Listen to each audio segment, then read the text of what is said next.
Okay, we should be live now. What's up, everybody? Ryan here, DFS 5-pack. So we talked about it yesterday, and Bellman is out of town. He's out of the country for a little bit. And I started a new job outside of the house this week, and the training schedule is a little bit different than what my real-life schedule will be once things are going. So it's a weird, busy week. What we're doing today is I'm going to do a video right now for everybody. It's going to be early slate and night slate. No write-up for the day slate. Just do not have the time. I apologize for that. But there will be a write-up for the night slate. I will get that done over my lunch hour, and we'll rock and roll that way. Let's jump into it. Hopefully everybody had a good night last night. And if you stacked Philly, it was one of the teams we talked about, you probably did pretty well as they went off once again. So moving over to today, as far as the weather goes for today, you might have potential issues in Milwaukee against the Mets. Probably not a ton you like in that game anyway, maybe. It's 7 innings. You don't really like the pitchers. And then Philly-Chicago could be a really big deal because the best pitcher on the second slate by a good margin is from Philadelphia. So you'll have to keep your eyes peeled for that one. As far as the first slate of the day goes, it's not a bad slate. And what I mean by that is, as far as pitching goes, you got 1, 2, 3, 4, 5, 6, 7 pitchers you can make kind of a rational case for. But who am I actually really going to shortlist and consider? Well, you got Lance Lynn, 10K, taking on a Minnesota team that, we don't fear or anything like that. They have had so many injuries this season. He was a guy who was looking a little suspect when all the sticky stuff came out. You were wondering, he had a couple of less than stellar starts. Well, over his last 9 innings, he's been nothing short of dominant. Walked a few too many guys, but the strikeouts have been there. He's been very effective. He had one bad start against Houston, which, again, we can chalk that up for anybody. Houston's really good. So Lance Lynn is very heavily shortlisted for me. You guys know I'm a big Kyle Gibson fan. He's actually been legit one of the top pitchers in baseball this year. The problem is, from a DFS perspective, he's not a great DFS pitcher because, like, the 10 and 7 Ks the last 2 outings, a little bit of an outlier. Detroit's been pesky lately, so I'm not looking at Gibson today. I actually prefer Sonny Gray and Drew Smyly. So again, I can make cases for Pineda, even Michael Walkner a little bit, but the guys I'm really considering are going to be Lance Lynn, Sonny Gray, and Drew Smyly. Pittsburgh is not a high strikeout team. They will make you work. But Smyly, who's another one of these pitchers, had a real up and down career. We've had moments where he looked like a emerging, like, quality number 2 pitcher. And we've had moments where you wanted to stack as many righties against him as you can because he gave up big power. He's been pitching well over the past month, like real well. Pittsburgh, they may not K a ton, but they are obviously not a very good baseball team. So there's that. But I think if I was setting one lineup right now, it might be Sonny Gray and Lance Lynn. Sonny came off the IL last time out. He missed, a little less than a month. He threw 86 pitches. He was very good in his time out there. He had been rounding into form before the injury, so that's a good thing as well. And Kansas City's awful. This is a nice ballpark. Kansas City's terrible. Luis Castillo was solid for us last night. Probably I would go Sonny Gray and Lance Lynn. But, again, if you like Drew Smyly, I get it. I mean, if you like Casey Mize or Pineda Waka, I get it. But this is probably where I would end up. As far as offense goes, I don't love the ballpark for offense in Tampa, but we got a lot of bad ballparks on this slate. Tampa Bay, Pittsburgh, Kansas City. These are all pitcher parks, so even Texas a little bit. So you're not really going to love the ballpark you go to. I have plenty of interest in a full-on opening game stack. Both of these pitchers are not great. Waka's definitely one of those guys you can make a case for either way. So I feel like I'd either do a full Cleveland stack or pretty aggressive Cleveland stack, or I might just leave this one alone. Still kind of debating that in my mind. As far as, like, the Cleveland hitters go, though, if you're looking for a cheap piece, Franmil Reyes came off the IL a couple of games ago. He's had multiple 3-hit games since then. Homer the other day, doubled as well. He even stole a base. He's a big upside player, and he is only 3K. So very heavily interested in Franmil Reyes today. Just a lot of upside for that price tag. They got a couple other cheaper pieces out there. Also, J-Ram.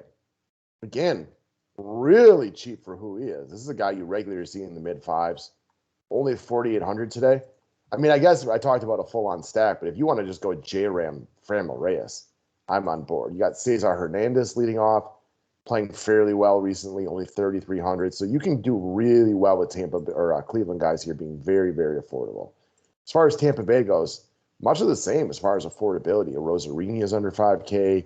Meadows is cheap. We're not going to get any Margot today, but you could get a real cheap outfielder with Tampa. Wander Franco hit his second home run the other day. You know, obviously he's going to be in play as well. So I like the cheap pieces from Cleveland, but honestly, whatever Tampa runs out for a lineup today, I'm interested. And as far as who they're going up against, Sam Henches, like he's not good.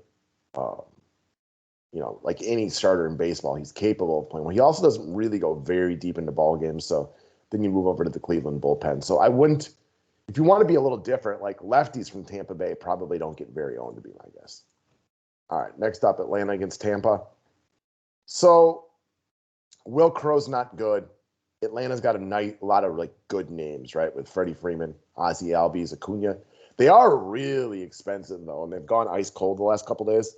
I don't have any projections on ownership yet, so I'm going to assume these guys are relatively popular because Atlanta's got big names, and they almost always are. And especially, you know, Acuna, for example, is going to be relatively popular today, would be my guess. I'm kind of interested in just, I don't know, mostly avoiding them just based on popularity. They've been cold the last couple of days, fully aware that that could burn me, right? Because, again, just because they've been bad the last couple of days doesn't mean they're going to be bad today. They're a really good offense with a lot of good players. Even though they haven't had the best season on any given day, they're still very talented with Albies, Freeman, and Acuna. A big problem with Atlanta, though, is missing Ozuna and Travis d'Arnaud. That was their 4-5 hitter last year, and they were really, really good. So I'm probably going to skip Atlanta, but in cash games, I think they're a real, real look. And it's risky, to say the very least. As far as the Pittsburgh Pirates, look, man, they got a couple of individual pieces like BRYAN, Reynolds you can run up there against SMYLY, but I almost never play Pittsburgh. They're awful. Chicago against Minnesota, Lance Lynn against Michael Pineda. I got Lance Lynn's really, really shortlisted for me today, and then there's one guy that I like a lot, kind of as a one-off, but that's going to be Tim Anderson.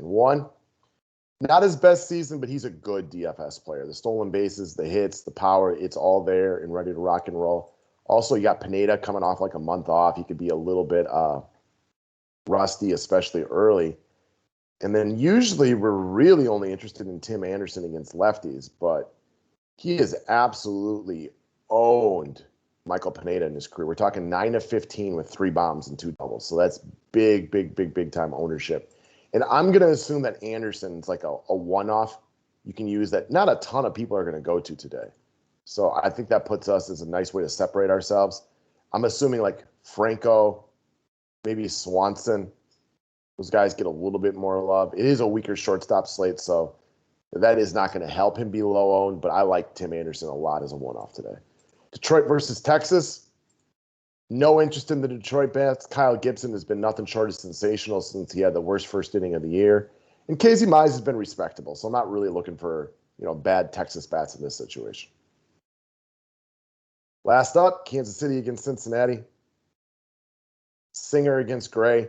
You guys know I like Gray. I have next to no respect for what Kansas City's offense, who's just been god-awful for months now. As far as the Cincy guys go, yeah, I can get on board. I can get on board on anybody on Cincinnati. Brady Singer is average at best. Kyle Farmer with a home run last night. Maybe he's heating up a couple of big games recently. Really, really affordable. I know Suarez was relatively popular last night. Didn't do much. Not a top pick, but if you're stacking Cincy, obviously he's in play. Joey Votto at 5,100, having kind of a nice come-from-behind, comeback season, playing well this year. Votto, Castellanos, Winker, kind of expensive. I'm just guessing, and I could be totally off on this one early in the day. But I do think like the Winker, Castellanos, like Votto, I'm just going to guess is a lot lower owned than like Acuna, Freeman, and Albies. So I think it's kind of an interesting pivot. And their opportunity for success here is not significantly lower. Like I'm just guessing early in the morning. Trust me, this could be way off, but I'm just guessing the Atlanta guys going to be like 3 times owned as the Cincinnati guys. That would just be my initial impression, especially knowing that their lineup comes out earlier. You may not even have the Cincy lineup before a lock starts, which could only decrease their ownership on this one. So I think Cincy is a little bit, not sneaky because it's a 5-game slate and they're going up against Singer, but a little bit under-owned compared to maybe Atlanta, maybe some Tampa guys as well. So that's how I view this one. Let's move over to the night slate. And what I talked about with the night slate was Zach Wheeler. So this is a really, really big deal today as far as the weather goes. If there's one thing you want to pay attention to, this is it. Zach Wheeler, I pimped him hard in that start against Washington, and he was bad that day. He was decreased velocity from the get-go, but it's been back the last 2 starts, and he's been awesome. So I have no idea what was wrong on the 22nd of June. Some days you just don't have it, and that was the day. Other than that, this guy has been one of the top pitchers in baseball all year. High strikeout stuff. You got a reeling Cubs team. Give me Zach Wheeler as the top pitcher on the slate by a big margin. After that, no thank you to Manaea Garcia. I talked about that game being a neutral spot yesterday, that I like the pitchers enough not to run the offenses. Well, the offenses were actually pretty good there, but I view today very much the same way. I don't like Manaea Garcia, but I certainly don't like the offenses. Then we get down to Kikuchi, who, kudos to this young man, really quite the turnaround season. He's been awesome. And I don't love picking on the Yankees, but they do strike out plenty. And he has been awesome. So I'm not super thrilled about paying $9,300 for him, but maybe I'm off on that one. So Kikuchi is definitely in play and for me. And then we have to get down to Paddock versus Alex Wood. And I think that's a legit question. But as far as that goes today, give me Alex Wood over Chris Paddock. Yeah, he's got $200. St. Louis, oddly enough, as we pointed out lately, has had more struggles against lefties. Give me Alex Wood. It's close, but that's where I'd go. And if I had to go cheap, which I don't want to, but if I had to, I'd probably go with Sensatella. We brought up John Gray yesterday. Gave up 4 doubles to start the game, and it looked like it was going to make me look like a real horse's patoot, but recovered real nicely. And a big part of that is just the fact that, well, Arizona's not very good. Sensatella, not a major upside guy, more of like a 5K per game type of fella. Like most Rockies pitchers, he's actually been better at home this year, which isn't great, but Arizona's terrible. Double digits in 5 of 6, kind of an underrated pitcher in my opinion. Gets stacked against more often than he should, but it's risky because he's not great. I might think he's better than the masses, but he's not even close to we'll call him average, right?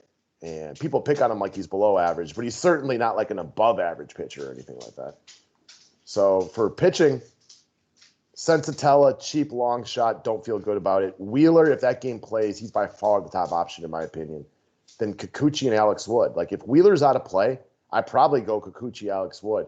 And I also don't love the slate because I don't think either one of those is guaranteed like love type of plays. All right, opening game, Matt Harvey against Ryu. Obviously, Toronto is in play, but I will give Matt Harvey a little credit. He's faced this Toronto team twice in the last 3 weeks and has been okay against them each time. That being said, you're going to make me bet on this one. I'm betting on Toronto every day and twice on Sunday. They were a little bit of a letdown last night. I shortlisted a couple of teams, Toronto, Philly, for example. Should have gone heavier on Philly. Did not go heavy enough on Philly, went too heavy on Toronto. They were not great. That does not mean they won't be great today. They're actually very, very affordable, based on where they can be. Not that $5,500 for Bo Bichette's cheap, but it's cheap for him. Vlad's under $6K. Again, not cheap, but a little bit cheap for him. I think the interesting thing comes from the other side against Ryu, who, he has just not been himself recently at all. He's not missing any bats. And I don't want to stack Baltimore, but I got like a one-off here that's super cheap that you have to be a little interested in, and that's Anthony Santander. If you guys remember last year, we went on a hot run recommending him almost every day as he homered basically almost every day for a month, it felt like. He is 2,400, extra base hits in 3 of 4, real cheap, and I'll take credit for this one. Just like Keston here is starting to play. I drafted this guy in every year-long league. and then ended up cutting him, and so now he's playing better. So you're welcome, Mr. Santander. That's for me to you. So also Mullins, lefty on lefty, won't get a lot of attention, having a great season as well. So there's some cheap pieces of Baltimore I could get on board with. Probably not like going to sell my soul to get to Baltimore, but a couple of cheap guys that might help you make a lineup. Next up, Dodgers against Miami. Looks like a bunch of bullpen games. Honestly, I'm not really intrigued by this game. I know the Dodgers are great. I don't love them in this situation right here.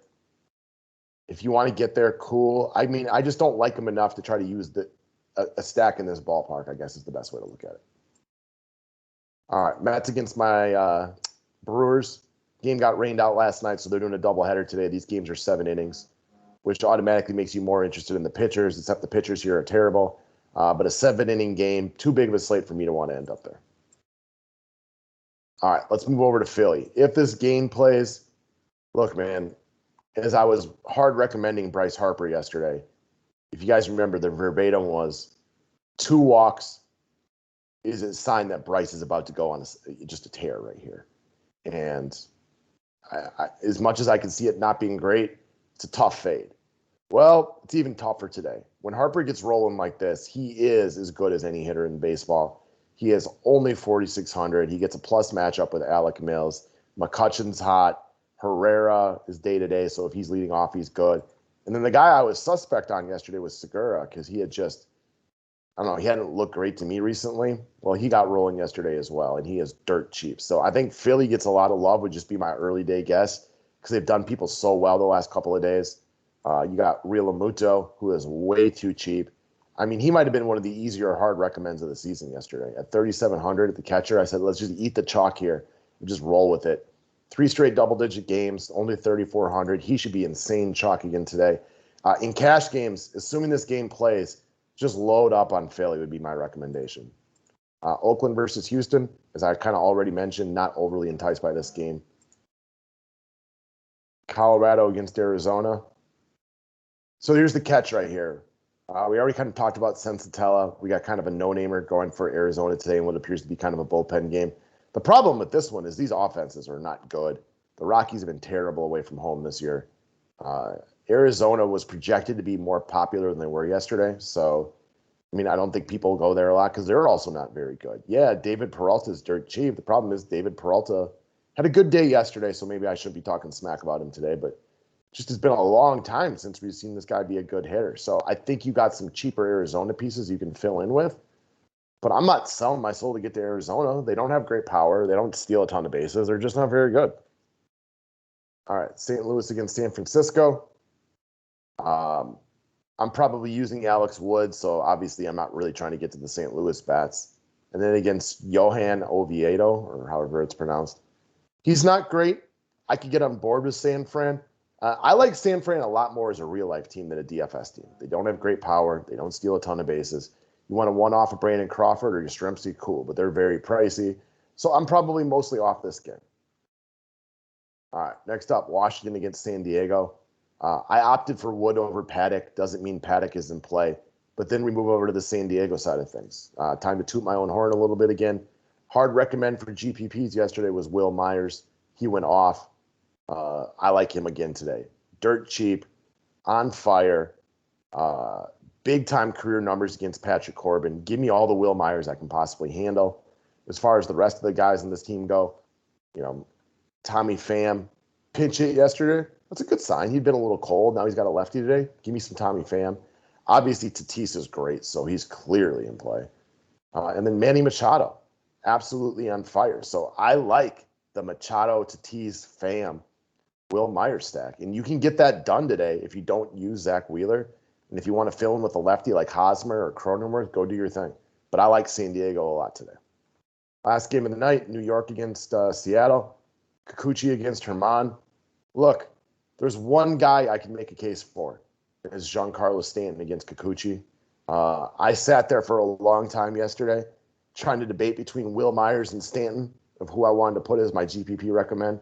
They were both good, so the odds are whoever I debate over today will both stink. But I don't mind Stanton against the lefty at all, but I really respect Kikuchi, so I'm probably not going out of my way to use him today. Probably not really looking at Yankees bats. Herman has been bad lately. So there's pieces of the Mariners you can use. You know, Kyle Seager was a guy I liked a little bit yesterday. Liked him over Suarez. I think Suarez had 5 points. He had 3. So they're obviously both weren't very good, but he's in play. I mean, really, any of the cheap guys from the Mariners are in play to help you make a lineup. Dylan Moore, Ty France, et cetera, et cetera. They're all really, really affordable, but, you know, it's hard to get really excited about Seattle. Every time I've tried to be excited about Seattle this year, it really hasn't worked, so they're not on my good side. I like San Diego a lot in this one, so hopefully Corbin has just enough respect on his name still that people don't stack them and maybe go I think Toronto will get a lot of love against Baltimore. So I do think San Diego, for that reason, will be a little bit underowned today, which makes me really interested in them in GPPs. Again, Matt Harvey's been all right against Toronto lately, but give me Toronto every single day and twice on Sunday. So that's today, guys. Thank you. Have a good one. Right up for the night slate only, nothing during the day.